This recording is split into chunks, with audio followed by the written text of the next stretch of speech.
Hello बच्चों, आज हम स्टार्ट करते हैं endoplasmic reticulum. Endoplasmic reticulum endoplasmic reticulum जो होता है इसे कॉमनली हम कहते हैं ER, यानी it is commonly called ER या denoted by capital E capital R, that means endoplasmic reticulum. The term endoplasmic reticulum coined by or given by K. Porter.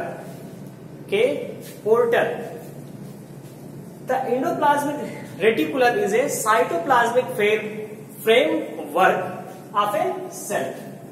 What is cytoplasmic? Cytoplasmic framework. Cytoplasmic, it means cell के भीतर का जो internal content है, fluid content, that is cytoplasm and it's cytoplasmic framework that provide a surface for all biochemical activities of the cell. यानी ये क्या करेगा, ये साइटोप्लाज्मिक फ्रेमवर्क जो है endoplasmic reticulum as a cytoplasmic framework work करता है, जो क्या करता है, जितना भी बायोकेमिकल एक्टिविटीज होती है सेल में उनके लिए एक डिफिनिट सरफेस प्रोवाइड करता है ताकि सिंपली वह वर्क हो सके। इसीलिए ये large network of membrane bound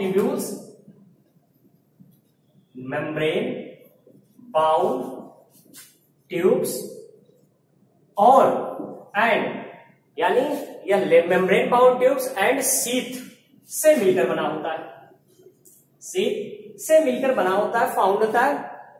अगर बात की जाए endoplasmic reticulums found in which organs, yeah, in which animals, तो found in all eukaryotes,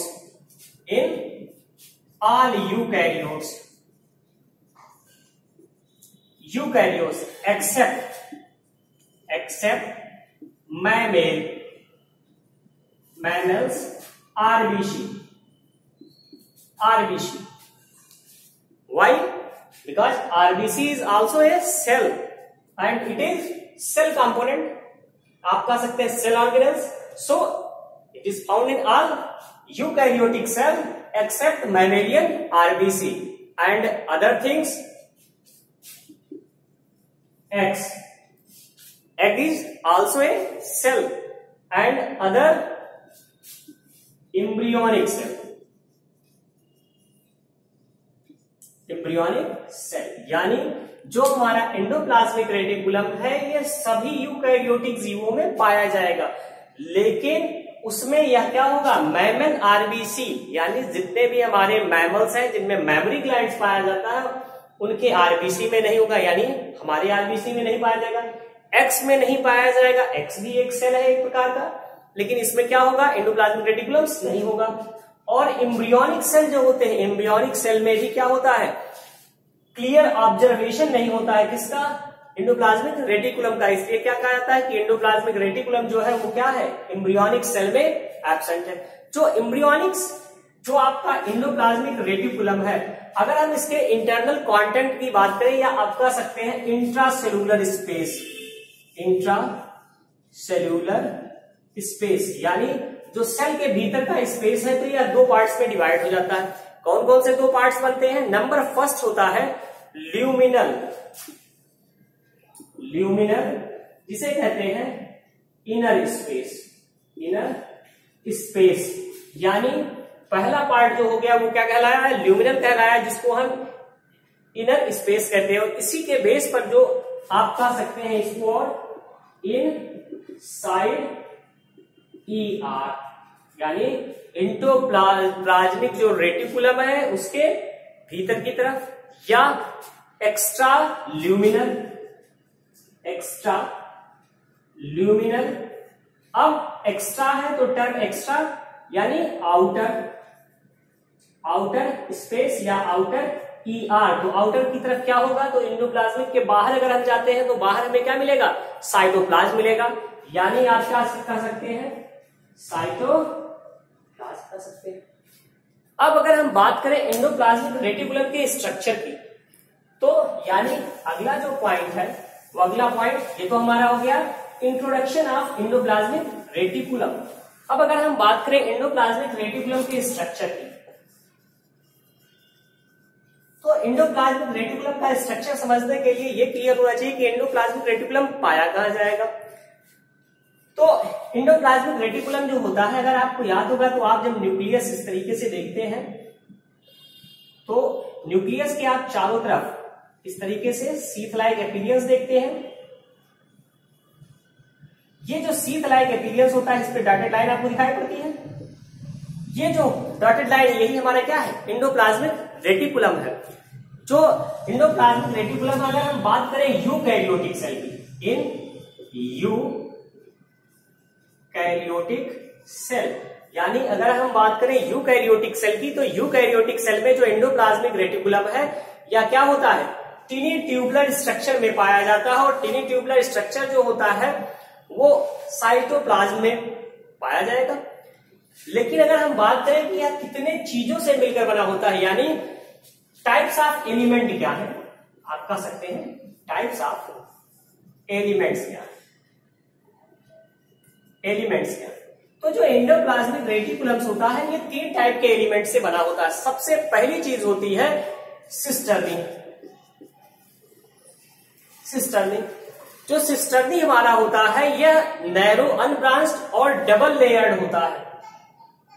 ठीक, नैरो होगा पत्ती पत्ती संरचना में, अनब्रांच्ड होगा यानी इसमें ब्रांचेस नहीं बन रही हैं, बल्कि क्या बन रहे हैं, लूप बन रहे हैं। और नियर द न्यूक्लियस होगा, आप देख रहे हैं ये कहां है, न्यूक्लियस के पास है। तो ये हो गया क्या, सिस्टर्नी। सेकेंड जो पार्ट होता है वो होता है वेजाइकिल। जो वेजाइकिल होता है,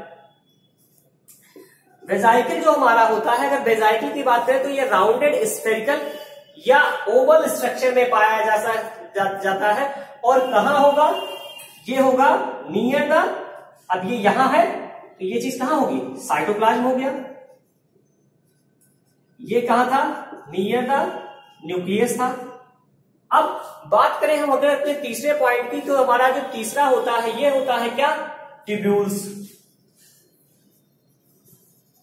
ट्यूब्यूल्स, अब होता है कि ट्यूब्यूल्स का स्ट्रक्चर कैसा है। तो जो ट्यूब्यूल्स हमारे होते हैं ये क्या होते हैं, ब्रांच होते हैं और इर्रेगुलर विथ राइबोसोम, आप कह सकते हैं इर्रेगुलर स्ट्रक्चर में होते हैं। यानी ये क्या होंगे, ब्रांच भी होंगे, इर्रेगुलर भी होंगे। फिर होता है कि अच्छा तब ये पाए कहां जाएंगे, तो ये पाए जाते हैं mainly near the cell membrane. यानी अगर सिस्टर्नी की बात करें तो एंडोप्लाज्मिक रेटिकुलम क्या है, 3 चीजों से बना है, सिस्टर्नी, वेजाइकिल और ट्यूब्यूल्स। सिस्टर्नी जो है वो कहां पाई जाएगी, नियर द न्यूक्लियस, ये कैसी होगी, अनब्रांच्ड होगी। ठीक, वेजाइकिल जो हमारी है ये कहां पाई जाएगी, साइटोप्लाज्म में पाई जाएगी, ये कैसी होगी, स्फेरिकल होगी। जबकि जो ट्यूब्यूल्स होगा ये हमारा क्या होगा, ये हमारा ब्रांच्ड होगा और इर्रेगुलर शेप में होगा। ये कहां पाया जाएगा, नियर द सेल मेम्ब्रेन, यानी बाहर की तरफ। तो ये हमारा क्या हो गया, स्ट्रक्चर ऑफ एंडोप्लाज्मिक रेटिकुलम। इसके बाद होता है कि एंडोप्लाज्मिक रेटिकुलम जो होते हैं वो कितने टाइप्स के होते हैं, यानी टाइप्स ऑफ, यानी आपका क्या हो गया, types of endoplasmic reticulum, short form में ER कहते हैं, टाइप्स ऑफ एंडोप्लाज्मिक रेटिकुलम। अगर हम एंडोप्लाज्मिक रेटिकुलम की बात कर रहे हैं तो राइबोसोम्स के बेस पर जो एंडोप्लाज्मिक रेटिकुलम होता है ये हमारा 2 टाइप्स का हो जाता है। कितने टाइप्स का, 2 types. It divide into 2। Number first RER, यानी रफ एंडोप्लाज्मिक रेटिकुलम, और दूसरा SER यानी स्मूथ एंडोप्लाज्मिक रेटिकुलम। टर्म पहले ही क्लियर है, रफ यानी जो आउटर बाउंड्री हो एंडोप्लाज्मिक रेटिकुलम की वो क्या हो, रफ हो। और इस आउटर बाउंड्री को, यानी जो एंडोप्लाज्मिक रेटिकुलम इस तरीके से हमारी बन रही थी, ये इस तरीके से ना होकर के क्या हो, इसके बाहर छोटी छोटी कुछ उभार हो, आउटग्रोथ हो। ये जो आउटग्रोथ होते हैं ये हमारे होते हैं राइबोसोम्स। राइबोसोम्स यानी जो हमारी रफ एंडोप्लाज्मिक रेटिकुलम्स है, ये इसके रफ होने का रीजन क्या है, राइबोसोम्स जो कि प्रेजेंट है कहां, इसके आउटर बाउंड्री पर। राइबोसोम्स के प्रेजेंस होने के कारण ही ये क्या हो रहा है, रफ हो रहा है। अब फिर होता है कि अगर राइबोसोम्स आउटर सरफेस पर अटैच्ड है तो ये इसका और भी अगर कोई नाम होगा तो हाँ होगा। इस एंडोप्लाज्मिक रेटिकुलम को हम कह सकते हैं ग्रेन्यूलर एंडोप्लाज्मिक रेटिकुलम। क्यों? क्योंकि ये क्या है, अटैच है किस फॉर्म में, एज ए ग्रेन्यूल। अब राइबोसोम्स का जो फंक्शन होगा वो हमारा प्राइमरी फंक्शन हो जाएगा किसका, एंडोप्लाज्मिक रेटिकुलम में। जो रफ एंडोप्लाज्मिक रेटिकुलम है यानी जो हमारी रफ एंडोप्लाज्मिक रेटिकुलम है ये क्या करेगी, फर्स्ट फंक्शन शो करेगी प्रोटीन सिंथेसिस, प्रोटीन सिंथेसिस। अब अगर आपसे क्वेश्चन हो कि इसके अतिरिक्त, अवॉइड दैट, इसको छोड़कर और क्या काम कर सकता है, तो जो हमारा रफ एंडोप्लाज्मिक रेटिकुलम होता है यह प्रोटीन सिक्रेटिंग सेल्स के रूप में भी होता है पैंक्रियाटिक सेल्स में, और साथ ही साथ यह फाइब्रोब्लास्ट के रूप में लीवर सेल्स में भी प्रेजेंट होता है। और अगर बात की जाए कि ये कंटिन्यू कहां पर होता है, प्रेजेंट मेनली कहां होता है, तो न्यूक्लियर मेम्ब्रेन, न्यूक्लियर मेम्ब्रेन। क्यों? क्योंकि यहां जो सिस्टर्नी है, सिस्टर्नी पर क्या है, राइबोसोम्स लगे हैं, और जो रफ स्ट्रक्चर होता है ये कहां होता है, नियर द न्यूक्लियस होता है। जबकि जब हम बात करें SER यानी स्मूथ एंडोप्लाज्मिक रेटिकुलम, तो जो स्टर्म स्मूथ है, अगर आपको याद होगा, यानी जो एंडोप्लाज्मिक रेटिकुलम है इसकी आउटर बाउंड्री पर जो राइबोसोम्स हैं ये क्या होंगे, एब्सेंट होंगे, ये नहीं पाए जाएंगे। यानी ये इस तरीके से भी आप कह सकते हैं कि ओवल हो जाएंगे। तो राइबोसोम्स नहीं होंगे तो इस कंडीशंस में ये क्या करेंगे, यानी इनमें प्रोटीन सिंथेसिस की प्रॉपर्टी नहीं होगी।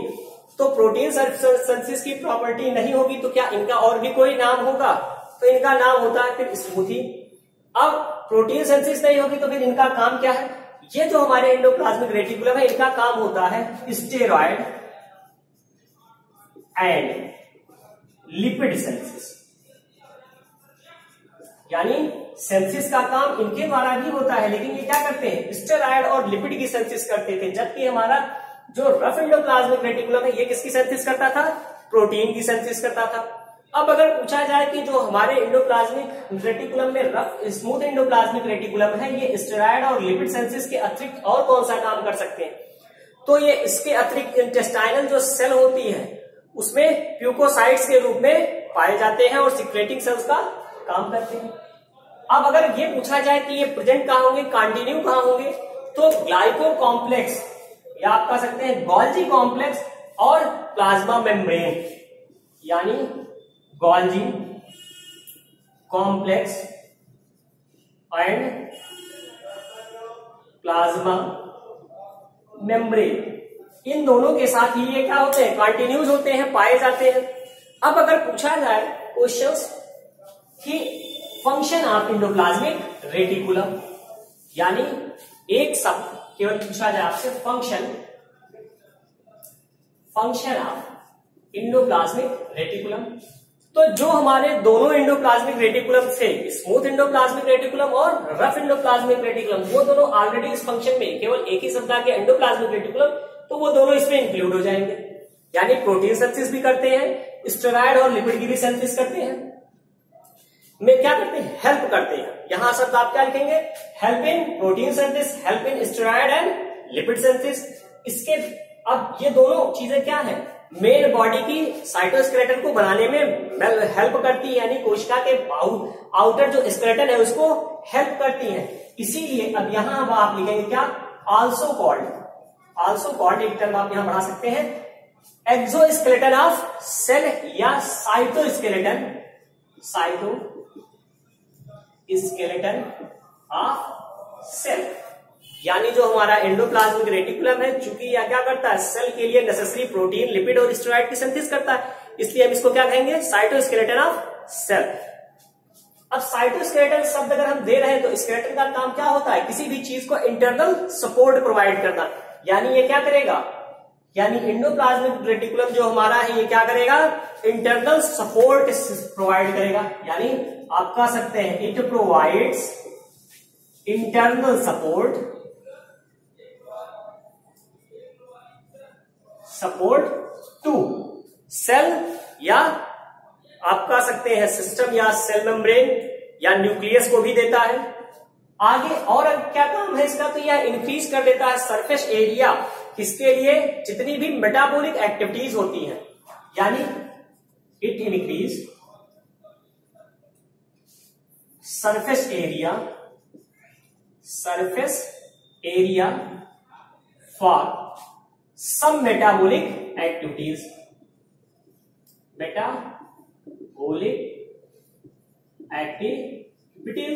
यानी शरीर जो सेल में हमारी कुछ मेटाबॉलिक एक्टिविटीज होती है उसमें ये क्या करता है, उनके सरफेस एरिया को बढ़ा देता है। लेकिन ये मेटाबॉलिक एक्टिविटीज कहाँ होनी चाहिए, ये होनी चाहिए हमारे साइटोप्लाज्म लेवल पर, यानी कोशिका के भीतर या न्यूक्लियस के पास, यानी आप कह सकते हैं कि ये साइटोप्लाज्म के पास हो या न्यूक्लियस के पास हो, तब ये मेटाबॉलिक एक्टिविटीज इसके द्वारा हेल्पफुल होंगी, अन्यथा नहीं होंगी। अब अगर कहा जाए कि इसके अतिरिक्त और भी कोई काम है, तो जो हमारी एंडोप्लाज्मिक रेटिकुलम है, इनका काम होता है क्या, प्रोटेक्ट करना, किसको, न्यूक्लियस को आउटर एक्सटर्नल जर्क से, यानी आप कह सकते हैं प्रोटेक्ट द न्यूक्लियस। बाकी हेल्प तो आपको हमने पहले बताया, किसमें, protein सेंथिस, gamma steroid and protein synthesis, steroid and lipids. तो ये हमारा हो गया क्या, फंक्शन ऑफ एंडोप्लाज्मिक रेटिकुलम। तो इस तरीके से क्या हुआ, हमारा ये भी टॉपिक क्या हो गया, कंप्लीट हो गया। अगर कोई चीजें नहीं समझ में आती है तो आप उसको फिर से पूछ सकते हैं। Okay, thank you.